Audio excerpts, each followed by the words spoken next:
What is up, guys? Welcome back to the channel. This is the Hammer Lecture, and today we're going to do something a little bit different over here, and I want to give you my review of the Ant-Man and Wasp Quantamania. So if you guys have not watched this show yet, I would advise you to just turn around, look at my other videos that I've already put up on my channel in case if you guys are interested in all these figures, because there is going to be a lot of spoiler talk as I'll be going through the whole of the movie and just giving you my thoughts and my opinions. And yes, let us just get right into it. So yes, we all know that Ant-Man, this movie here, the third outing here, is the start of the Phase 5. So I came in with sort of not too much expectations, but the fact that, yes, this is the start of Phase 5. We all know Phase 4 was a little bit of a mess. Like, we had good shows like Doctor Strange, I think Spider-Man, definitely. Spider-Man was number one. Shang-Chi as well was really good, and I think the rest was a little bit of a hit and miss. Like Loki, the series was really good as well. WandaVision, Falcon was all good. The starting part there was all right, but then it became very messy in the sense that Marvel was just like introducing, just spamming new characters to us. Like Moon Knight was decent as well, but I know a lot of people didn't really quite enjoy it. And then we have stuff like Miss Marvel, which for me was just so annoying, the show. It's not anything racist, what I mean, I'm Asian, I'm Chinese and all that, but I just find the character annoying, the actress annoying. But yeah, I know it's very divisive in a sense. She-Hulk as well, I was really hoping for a lot of things there, like a nice female-led superhero, like with actual superpowers. I really hated Captain Marvel, but like She-Hulk, I was like really expecting so much from it, but then it didn't deliver, except for, of course, with the scenes with Daredevil and, of course, Bruce Hulk. And then we talk about Eternals as well, and of course the most disappointing, Thor Love and Thunder, which was just so annoying. Like, that show was just overdone in that sense. Like, again, these kind of movies was like hit and miss when it came to Phase 4. I just felt like they were just trying to introduce a lot of these new kind of things to take up the mantle of all these older Avengers, which I didn't really like. Like, Kate Bishop was alright, but they kind of rushed it, made her quite annoying in the sense that she's just always like trying to do new stuff, blah blah blah, getting all these powers. Like, I know what you can do, I know what you can do, like I can do it better. Like, it's always the theme for Phase 4. Like Miss Marvel as well, was like, I live in a world where with superheroes, like, you're a fan, I like know what to do, blah blah blah. It's like, it's always the same thing. And like, I think Ant-Man here, they kind of made it quite different, but in a sense, it's still a very Marvel movie, which I felt that with Phase 5, especially that this is the first movie in Phase 5, I felt that they could have made a lot of changes with the direction that Marvel is going and kind of mature with the audience as well. So like, yeah, Phase 5, Quantumania, like, for rating, I would give this like a nice solid 6.5 out of 10. It's not 7 out of 10. I wouldn't say it's even the Guardian of Galaxy, the first one level. It's a decent movie. Like, we already had the first two movies of Ant-Man, and I love that shows. It's always funny. Like, it's Ant-Man, it's Paul Rudd, it's all that. It's a really fun movie. You don't really think too much about it. And of course, when they introduce Quantumania, they're going to introduce Kang. I did like, wow, that's going to be pretty interesting, right? So that's one thing that I was like looking forward to the most, but I have also had to keep my expectations in check as well. And I think after watching Loki and all these other shows, I was really looking forward to Kang as well. So like, when the movie came out, like 6.5 is because it is definitely above average. Like, if you watch stuff like She-Hulk, Thor and all, Eternals, all that, it's definitely better than those. But it wouldn't be like the top tier, which I think they could have done at one part of the show, which I'm going to talk about in a little bit. But what I can say about this movie is that the acting was really good. I like Paul Rudd, I like Evangeline Lilly. I followed her since Lost. I was finding her like super hot, super like cool and sexy and all that. I like Hank as well. I like Janet Van Dyne. All the characters they played was really nice. There weren't too many characters coming in here to kind of confuse you, that kind of thing. Cassie as well was really nice. She's very pretty, and I like her character as well. Not those kind of annoying new characters like I mentioned before. She was really nice. She had some layers and some like growth in her character as well. Kang as well. Like, after you watch like He Who Remains, like we have here on this table, and I think like Kang, Jonathan Majors played a very good version of Kang over here. Very nice, but I think again they missed out, especially when it came to that ending scene. Like, the whole build-up was nice, like the whole, like how they used the pin particles to do all that crap, all that stuff was really fun. And then it's always the same when it comes to Marvel movies. At the end, it's always like after all the villain reveals, all the new powers they have found and all that, it's always at the end there, like good guy versus bad guy, fist fight kind of thing, and then they have like they rally their troops, and then they fight against the bad guys, and they get like disposed very easily, which I find it's very annoying, especially when you watch too many Marvel movies nowadays.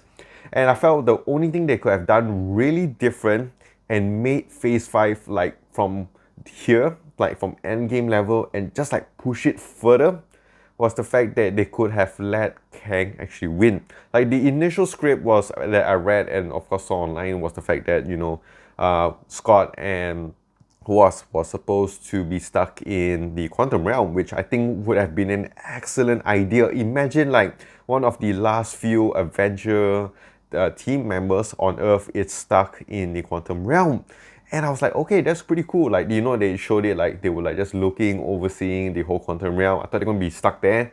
But within like 30 seconds, they're already out from quantum realm. And then it's like that machine that was spoiled at the start of the movie is suddenly now working, and they can actually, instead of just like sending messages like SMS, they can actually open a portal to get them out of quantum realm. And it's like, it doesn't make sense because like Kang could have done that from the start or something like that. It just was so much plot holes and all that. But yeah, I mean, the whole ending was pretty, for me, it was pretty lackluster in the sense that they could have made Kang such a brilliant villain. Like, there's so many variants of him, and they should have made like every Avenger or every character that came up against Kang should have lost. Like, we have already had He Who Remains, like this character over here. And we had him for the first movie, like the Loki series, and surprise, surprise, yes, as you can see there, he fell, he died. Like, but that made sense. Like, that gave birth to the whole multiverse and all that. And you know, it's like we already had one version of Kang, he died. We have the second version of Kang, he died as well. Or, you know, like they said he died, but maybe he's not. But he's kind of gone from this movie, and that's so annoying. Like, I think they could have just made him like one. Like, he, for me, I'll tell you what I thought the movie ending should be. But I felt like if they made him like the victorious villain, I think that would have been a, you know, a very good direction for Phase 5. Like, you know, you're not gonna mess around. I know Thanos was really badass with, you know, wiping out half the universe by introducing Kang over here without much superpower, you know, much of anything, but he still wins. I think that could have been so much good. So this is what I thought or think that the ending should be. And of course, feel free in the comments down below what you guys think the ending should have been. For me, I think the ending should be like Scott and the Wasp was stuck in quantum realm. Kang managed to escape, and instead of, maybe he could have like enslave Hank and Janet into like some other dimension, and then, you know, like Scott and then Wasp had to find them through the quantum realm, maybe in like a Ant-Man 4 or something like that. That would have been awesome. Or maybe he just like left them there for the Earth to die and said like, you know, the incursions is coming. I'm going out there to conquer other universes or something like that. He just goes off, and then the end credits could have been like where the other Kangs are around, and the other Kangs would be like, oh no, the exiled one has been released, and he's now going out and conquering other universes. We need to do something here. We need to stop the Avengers because the Avengers are messing up. Because if you think about it, like, because of Endgame, Loki was the one that went to the TVA, and then he met Sylvie. Sylvie killed He Who Remains, and that was when the whole multiverse exploded. That's one thing. Of course, we had Doctor Strange, which of course tried to help Peter Parker, and then he also messed up the whole multiverse as well. So it's like sort of the Avengers' fault that all of this is happening. So the Kang decides, the whole Kang, the Council of Kangs decide that we need to stop the Avengers. And then it's like, you know what would have been so great is like, you here, go to this timeline, or this Kang goes to this timeline, meet each kind of Avengers and beat them so that they cannot form like the Avengers and they can't win against Kang. And this is where probably Secret Wars will come in, where they have to come out from like different multiverse and then join together and fight each other to defeat all the Kangs, and I think that would have been so great. Because imagine like, if that happened, people would be thinking like, Kang, wow, that is so hard to beat him because there's just so many variants of him. That's just so powerful. He doesn't need power. He just, you know, when he loses, he just runs away or something like that. I think that would have been so awesome. I think that would have just made Ant-Man like the start of Phase 5 into the next level.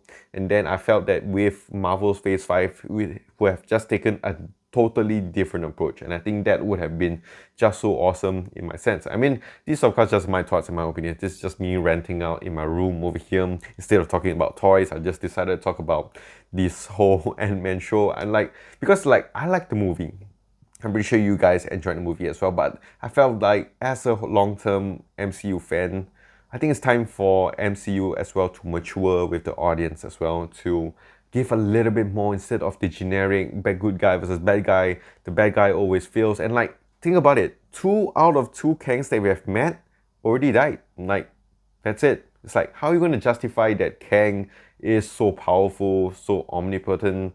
Like, that Kang is the real big deal. Like, at least Thanos beat the Avengers once. He almost beat them twice actually in a sense. But like, he actually beat them once, and like Kang, he's supposed to be the big bad guy. He could have won from the start all the way to Secret Wars, and that would have made it so much interesting.